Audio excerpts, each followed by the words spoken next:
What's up, y'all? My name is J-Dub, and today I am starting a new series called J-Dub's Book Club, where I'm going to be reviewing fan fictions, giving you guys some new reading material, and just crying like a freaking old lady over a paperback romance novel. So let's begin. So the first fan fiction I've chosen, I believe. Let's see. I've chosen 5 fan fictions, not including this one. But this is the first one I wanted to start with for this series. By the way, I did also put out an album today that is fan fiction themed, coinciding with the release of this series. And that's what's playing in the background right now. If you want to go stream that later while reading some depressing stuff. So, the first fanfiction here, and this is the gold standard for every single Puss in Boots fan if you're just getting into reading or writing fanfiction. This is literally the best one ever written. It is called Love is Worth More Than Gold by Outsiders Obsessors. And it is just absolutely phenomenal. It feels like a Puss in Boots story, like a perfect continuation of the series. It was put out before The Last Wish was released, after the first movie, and this would be the best possible sequel to the first Puss in Boots movie, picking up where Puss and Kitty's love story left off, and it is just absolutely fantastic. There's so many great details in here. The dialogue is great. The romantic aspect is obviously phenomenal. That is the first thing you look at with a fan fiction.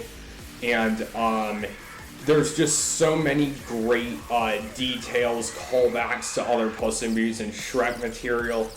And they do actually something really interesting where to make this story more descriptive in certain chapters, they actually put songs in here, and they do it in a script format, similar to the sequence at the end of Shrek 2.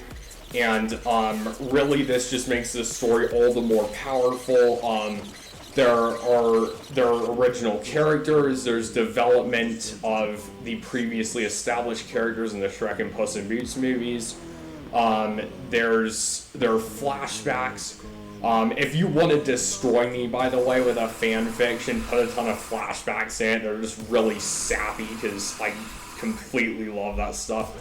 And basically, this is just a really awesome fan fiction. This is definitely the first one you should start with if you are a Puss in Boots fan looking to get into the fandom.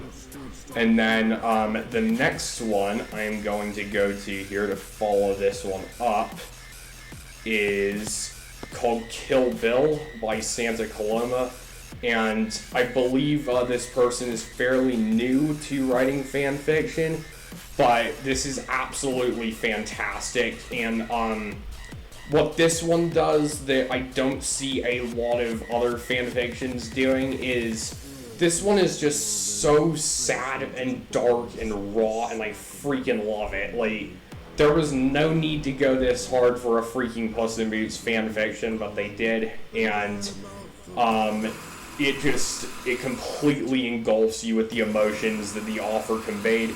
This one feels like it is written like a novel, and that is another thing that fan fiction writers should be doing. They should be writing their fan fictions with the same level of quality as a novel and making it feel like a fully fleshed out story, even if it's just a one-shot, providing all this detail. And it's just absolute. This one is just absolutely fantastic because it follows, I'm not going to spoil too much, but it's written like the SZA, I don't know how you pronounce it, it's on Kill Bill. And it's Kitty trying to deal with her trauma after Puss leaves her at the altar. And there's just so much great detail. There's so many emotions, and it's actually painful to read. Like, that's pretty rare for a fan fiction where they can convey such strong feelings through the writing and the word choice, where I'm sounding like an English teacher right now, but where it's just so powerful, like it makes you want to cry, and it's just absolutely ridiculous. This one was recommended to me by Lily Rose, and I highly recommend it for any Puss in Boots fan who is a fan of The Last Wish, or the storyline where Puss and Kitty's wedding went wrong. And the next one, let's see that I have pulled up here. Actually, let's do this one. So this one is by White Red 1410. And this one's been around for a while, but it is absolutely fantastic. I wrote a full review on this one a while ago, and I cannot convey enough how much I love this fanfiction, because it feels like a spy thriller, I would say, more than any other Puss in Boots fanfiction. There are a lot of historical influences because it's taking reference from Polish hussars, the soldiers, and a lot of other events in history around this time in Poland and Russia, and it's just a fantastic fan fiction. It's very descriptive, it's quite long, so there's a lot of character development. The original characters as well that are introduced in this one are just great. Like, usually OCs are amazing, but this one, they are absolutely fantastic. And the main original character in this one, Paul, he is fully fleshed out as if he were a character in the Shrek canon. He's given a full backstory, and a painful one at that, and it's very powerful to read, and this is probably, in fact, the best use of original characters I've ever seen, because there's so many introduced, and they don't really feel out of place in the universe. Sometimes original characters will be inserted like just to satisfy a romantic plot line, but the OCs in this story stand on their own as very developed characters, and that is the biggest strength of this one. And it's also very intense and very descriptive and detailed, and it's basically just like a World War II spy thriller, but for a Puss in Boots fanfiction. I think that's really nice about it. And then the next one we got here is another one recommended to me, and I just read this one recently, and it's called Ghosts of the Cast, and it is about Puss, Kitty, and Perito on a mission, and they go down into a cave to defeat this monster, and Kitty ends up losing all of her memories. She gets zapped with this thing, and she forgets ever knowing Puss, ever being in a relationship with Puss. And basically, Puss and Perito have to help her remember everything she's lived through. And this is a great one-shot. It's a very long one-shot, very meaty, and the longer the better with fan fictions.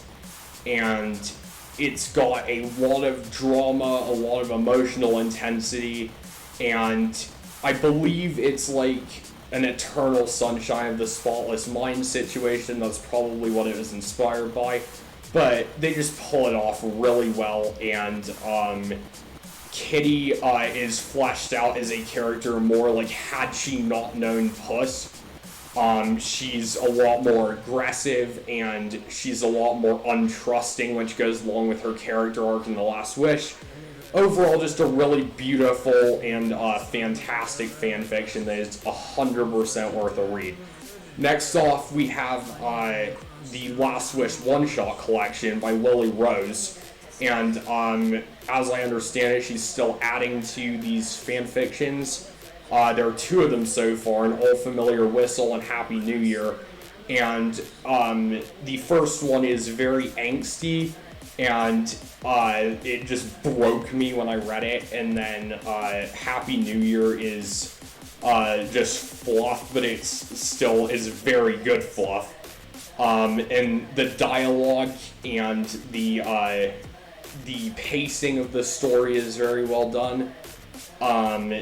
Puss and Kitty's back and forth feels like it was directly plucked out of The Last Wish, and it's just absolutely fantastic. And it feels, again, very much like a novel, like you're reading a pretty short one-shot, but it's developed enough. Some of the OCs in the background are developed as characters, given their own little backstories, and it's absolutely fantastic. The tension, the romantic tension between Puss and Kitty is absolutely phenomenal. I have come back to this one several times to get inspiration for my own fan fictions because the relationship between Puss and Kitty in the New Year one-shot is written so well. I would definitely recommend this one, and it's just freaking awesome.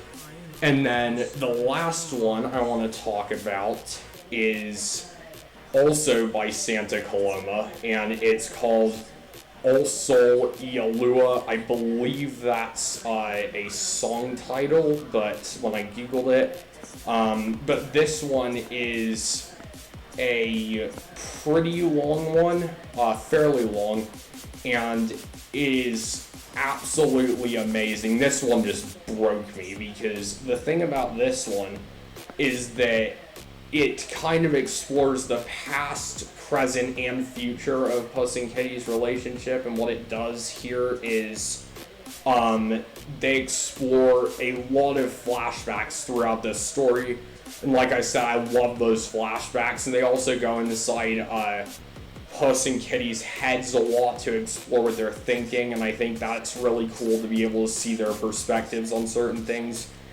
And there's one flashback here where Puss recalls that when he was drunk in San Ricardo, and it's kind of similar to the panic attack in The Last Wish where he's just kind of turned into a mess, and Kitty had to be there to comfort him, and it's so powerful, it's so well written. And there are lines like, she'd been waiting there all night for him, gorgeously shrouded in the dark, nothing but her eyes giving her away. He'd pulled himself into the channel, collapsing onto her, his wails reverberated against the steel walls, and Kitty kneeled to comfort him, petting his neck to his back. And it reads like an actual romance novel, and it's so intense, so powerful, and I just can't get enough of this kind of writing. And I would say right after you read Love is Worth More Than Gold, read this one because it really builds on Puss and Kitty's relationship and kind of explores what would be happening if Puss was asking Kitty to marry him a second time. So that is all for the first episode of this series. I hope you guys enjoy these fan fictions. More episodes will be coming soon, and I will see you next time. Bye for now.